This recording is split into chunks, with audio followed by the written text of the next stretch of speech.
सन्माननीय ज्येष्ठ ॲडव्होकेट कपिल सिब्बल साहेब यांनी जी सर्वोच्च न्यायालयामध्ये आर्ग्युमेंट केली त्यांनी त्यांची बाजू मांडलेली आहे. पण त्याच्यामुळं अमुक होईल तमुक होईल तमुक होईल हे सगळं मीडियामध्ये चाललंय. कुठल्याही बाबतीमध्ये मी सहमत नाही. मुळामध्ये आमचाही अभ्यास आहे. नाण्याला दोन बाजू असतात. आता त्यांची ठाकरे जे आहेत उद्धवजी त्यांच्या वकिलांनी त्यांची बाजू मांडली. आता एक आठवड्यानंतर आमचा वकील आमची बाजू मांडेल आणि ती बाजू ज्या वेळेला आपण सगळ्यांनी ऐकते महाराष्ट्र ऐकेल त्यावेळेला वास्तव काय ते लोकांना कळेल ना. ही फक्त एक बाजू आहे नाण्याची. गंमत अशी आहे की पक्ष कुणाचा आहे.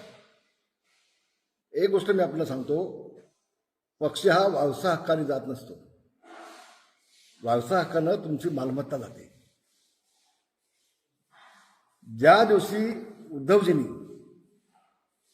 काँग्रेसची साथ पकडली, शिवसेना प्रमुख माननीय बाळासाहेब ठाकरे यांची ती जी कॅसेट आहे शिवाजी पार्कची, ज्या दिवशी काँग्रेससोबत जाण्याची मला वेळ येईल त्या दिवशी माझा पक्ष मी बंद करून टाकेन, माझं दुकान मी बंद करून टाकेन. असं असताना शिवसेना प्रमुखांच्या विचाराच्या विरोधात जाऊन फक्त मुख्यमंत्री बनण्यासाठी उद्धवजींनी काँग्रेस साथ पकडली. त्या दिवशी शिवसेना प्रमुखांचा आणि त्यांचा वैचारिक संबंध संपला. वैचारिक म्हणतो, विचारांचा विषय संपला. त्या दिवशी शिवसेना प्रमुखांच्या शिवसेनेचा विषय हा त्या दिवशी संपला ज्या दिवशी उद्धवजी काँग्रेससोबत गेले. हे वास्तव आहे. आणि आम्ही शिवसेना प्रमुखांची विचारधारा सोबत घेऊन त्यांची शिवसेना सोबत घेऊन पुढे चाललोय. हिंदुत्वाची भूमिका घेऊन. या दोन गोष्टी आपण लक्षात घ्या. पहिल्यांदा याच्यावरती कोणी काय बोलतच नाही. या विषयावरती कोणी काही बोलू शकत नाही, बोलत नाही. आणि म्हणून 2/3 झाल्यानंतर निवडणूक आयोगानं एकनाथ शिंदेला संमती दिली. नियम आहे. शेड्यूल 10 तुम्ही बघा काय म्हणताय ते. 2/3 आमचा तो संविधानात दिलेला अधिकार आहे एकनाथ शिंदेना तो. आणि पुढचं सांगतो तुम्हाला आम्ही, उद्धवजींकडनं जी एक चूक झाली मोठी ती त्यांनी निवडणुकीला विधिमंडळामध्ये सामावून न जाता त्यांनी आदल्या दिवशीच मुख्यमंत्री पदाचा राजीनामा देऊन मोकळे झाले. घाबरले ते. या मुद्द्यावरती कोण येतच नाही, कोण पाहतच नाही. बिलकुल होय. विधिमंडळ वेगळं, पक्ष वेगळा म्हणता तुम्ही, घटना म्हणता तुम्ही. तर घटनेमध्ये तर शिवसेना प्रमुखांनी भूमिका पक्षाची स्पष्ट केली होती की आम्हाला काँग्रेससोबत जाणं नाही. ज्या दिवशी जाणार त्या दिवशी सगळं संपलं पक्षाचं. तिथं सगळं संपलं ना.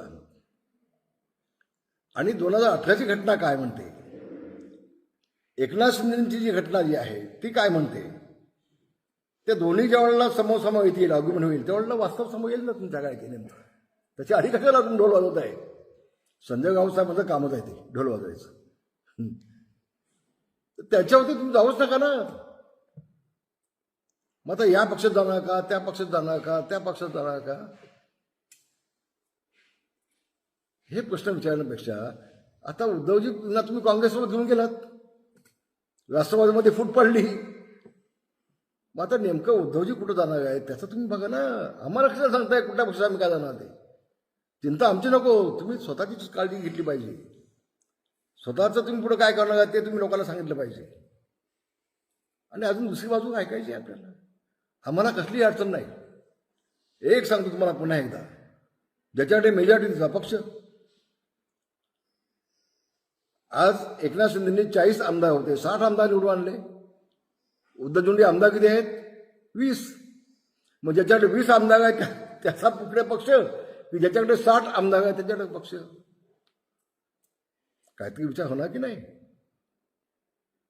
आणि महाराष्ट्राची जनताने कौल कुणाच्या बाजूने दिलाय? एकनाथ शिंदेच्या बाजूने कौल दिलाय की उद्धवजींच्या बाजूने कौल दिलाय?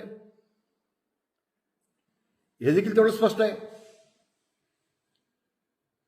कपिल सिब्बल साहेबांनी एक आर्ग्युमेंट केली की त्यावेळेला आमच्याकडे 20 खासदार होते, पण सत्ता यांच्याकडे गेल्यामुळं सगळे खासदार तिकडे आकृष्ट जातकडे गेले.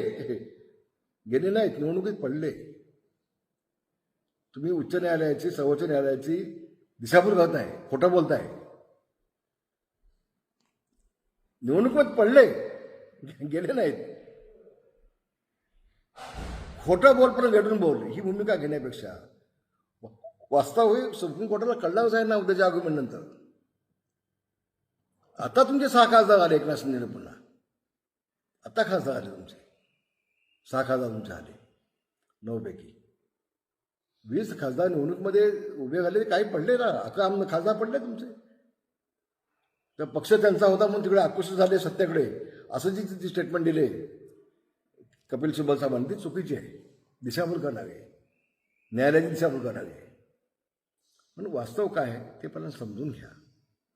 आणि याच्या आधी अगदी इंदिराजी गांधींपासून मग तो खटागा निशाणे असू दे, तो गाय बछडा निशाणे असू दे, ती धनुष्यबाण हाताची निशाणे असू देत, ह्या सगळ्या निशाणे बदलले गेले ना त्यावेळेला.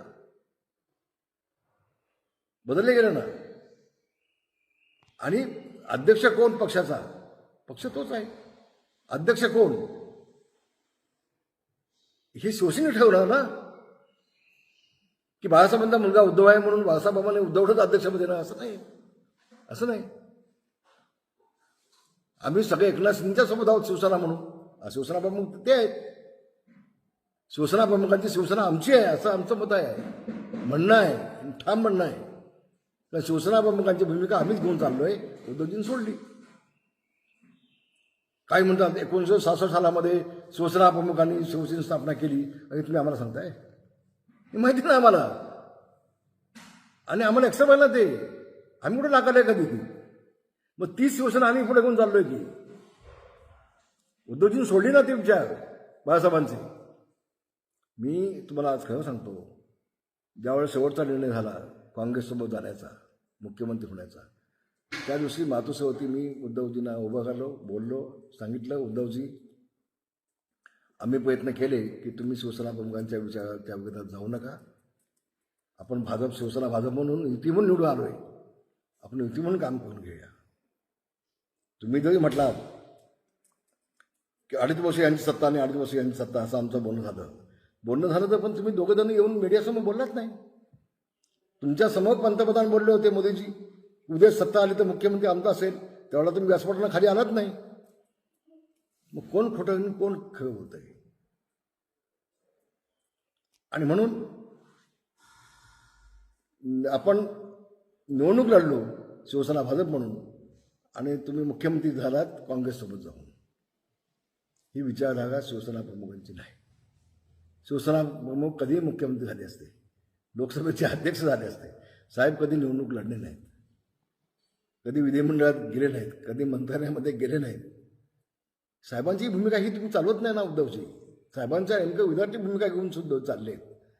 आणि म्हणून शिवसेना कुणाची हे जितकं लवकर स्पष्ट होईल, ज्यावेळेला पुन्हा आगमनात 8 दिवसांनी होईल आमची शिवसेनेकडून, त्यावेळेला तितकं स्पष्ट होईल.